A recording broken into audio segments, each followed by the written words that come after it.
चिखलदरा धरण खूप महत्वाचं आहे. इंग्रजांनी त्या वेळेस 1912ला सुरू केलेलं आणि 22पर्यंत पूर्ण केलेलं. बिलकुल तुमच्या मागे जे आहे ते भंडारदार आहे समजा.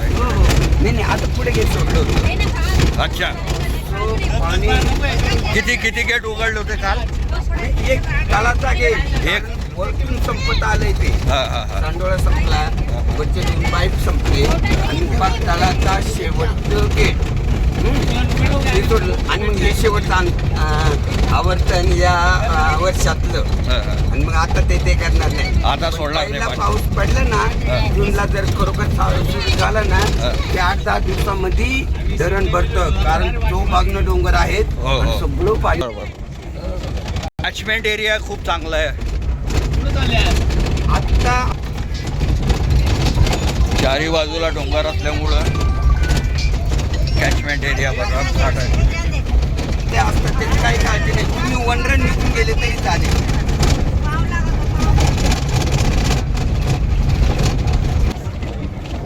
अरे मग अजून स्टँड जवळ भेटतं का? मग तिथून पुढे जाऊ. बरोबर. Okay okay okay. हा हे सोडलेलं आहे ना पाणी.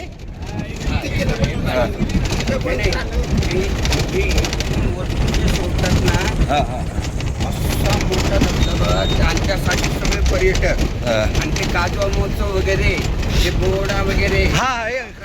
काजवा महोत्सव कधी असतो?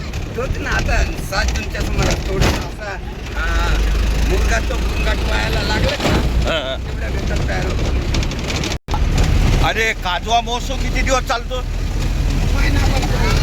तो प्रत्येक दिवस म्हणजे तिथून पुढं ना तोपर्यंत पूर्ण पाऊस जरा येणाऱ्यांना जे आहे ना तोपर्यंत चालतं.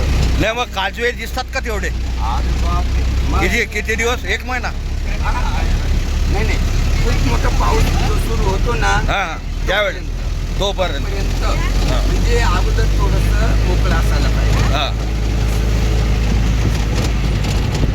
परत हे बोहाडा जे आहे तर छोटा बोहाडा, मोठा बोहाडा, ते आदला दिवस आणि दुसरा दिवस असं 2 गोष्टी करतात. आणि महत्वाच्या गोष्टी दुसऱ्या दिवशी होतात. आणि पहिल्या दिवशी आपण गावाकडे जत्रा करतो ना, आदल्या दिवशी जागरण असतं, दुसऱ्या दिवशी प्रवास असतं. असं जसं करायला ना तसं आहे साधारण. म्हणजे काय नाही, कोणतंही एक पाहिलं ना तिथं उतरले तुम्ही, आम्ही पुढे आलो आहे ना.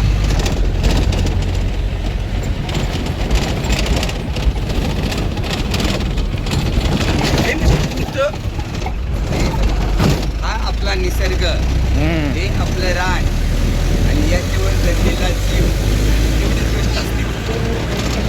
आमच्या सोबत आहेत रानकवी, रानवेडा आणि लिव्हिंग लिजेंड तुकारामजी धांडे.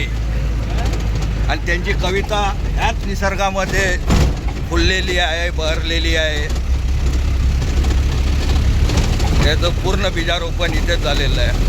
त्यांचा DNA सुद्धा या मातीतलाच असल्यामुळं त्याला एक वेगळीच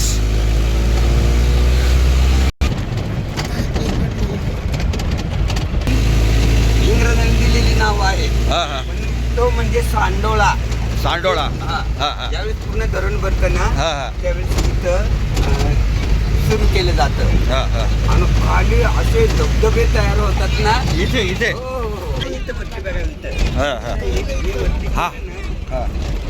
हा पूर्ण सांडवा आहे. जेव्हा पावसाळ्यामध्ये धरण 8 दिवसातच भरेल तर हा अतिशय सुंदर असं सहस्त्रधारा किंवा सहस्त्रकुंडासारखा जे हे भंडारदरा धरण आहे. आणि ते पूर्ण खाली फक्त मला वाटतं 25% वगैरे काही ते जायला असेल. तो साठा असतो, राखीव साठा. आणि आता ते आवर्तन वगैरे बंद होईल. पण आता सुरू झालं होतं, पटापट खाली वरून जातं ते. पण तरी सुद्धा पावसाळा एकदा चालू झाल्यावर कॅचमेंट एरिया भरपूर आहे. चारी बाजूला डोंगर असल्यामुळे लगेच हे धरण भरते आणि या सांडव्यामधून प्रचंड धबधबे वाहत असतात. अतिशय निसर्गरम्य.